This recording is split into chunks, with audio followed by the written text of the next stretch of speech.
अस्सलाम वालेकुम। वालेकुम अस्सलाम। क्या नाम है? जी फहद मुस्तफ़ा मेरा नाम है। देखिए मैं सुबह 11 बजे का घर से निकला हूँ। अब देखिए ये क्या टाइम हो गया है, ये देखें अब 4 सवा 4 हो गए। अब मेरी जेब में 1 रुपया नहीं है, बाहर इतना रश है, हम कहाँ से कमाएंगे? हम ये बताएं, ये इतनी ट्रैफिक, वाल सिटी वाले कहाँ गए आके ट्रैफिक हटाएं?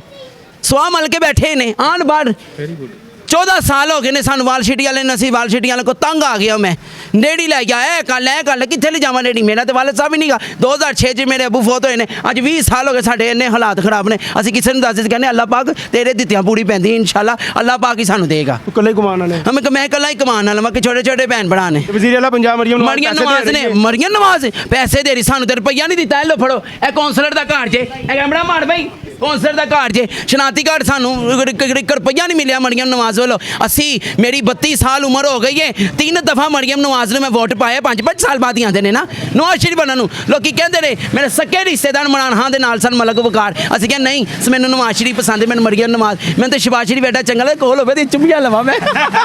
अच्छा मरियम नवाज ਨੂੰ ਜਿਹੜੇ ਪੈਸੇ ਮਿਲੇ ਨੇ ਮੇਰੀ ਗੱਲ ਸੁਣ, ਹਾਂਜੀ ਤੁਸੀਂ ਅਪਲਾਈ ਨਹੀਂ ਕੀਤੀ ਆ ਵਕੀਲ ਗੱਲ ਮੈਂ ਹਾਂਜੀ ਤੂੰ ਅਪਲਾਈ ਨਹੀਂ ਕੀਤੀ ਤੂੰ ਮੈਂ ਗਿਆ ਸੀ, ਉਹਨੇ ਕਿਹਾ ਤੇ ਵਾਲਾ ਸਾਹਿਬ ਦਾ 10 ਸਰਟੀਫਿਕੇਟ ਲੈ ਕੇ ਆਬੂ ਦੀ ਹੱਡੀਆਂ ਨਹੀਂ ਲੱਭਦੀਆਂ ਤੇ 10 ਸਰਟੀਫਿਕੇਟ ਕਿੱਥੋਂ ਲੱਭ ਉਹ ਤੇ ਘਰ ਫੌਤ ਹੋਏ ਸਨ, ਘਰ ਫੌਤ ਹੋ ਗਿਆ ਸੀ, ਹਸਪਤਾਲ ਲੈ ਕੇ ਹੀ ਨਹੀਂ ਸਾਸੀ, ਉਹਨਾਂ ਦਾ 10 ਸਰਟੀਫਿਕੇਟ नहीं गा। बेफाड़म लाया मेरे को नहीं एडा कोई मसले होए, मैं क्या शनाती कार्ड तो कुछ देना जो दे दो। शनाती कार्ड बनया? हाँ जी मेरा बनया। क्यों नहीं मिले? बस नहीं ना मिले। 10,000 रुपया सानू आंदा, मैं 10,000 की बच्चों शॉपिंग करांदा, इन्ने खुश होते मैं। तुसीं बहुत अच्छे लगे, तुसीं बड़े अच्छे इंसान हो, अल्लाह तुहानू सलामत रखे, तंदुरुस्ती देवे, अल्लाह पाक तुहाडी मुश्किल आसान करे।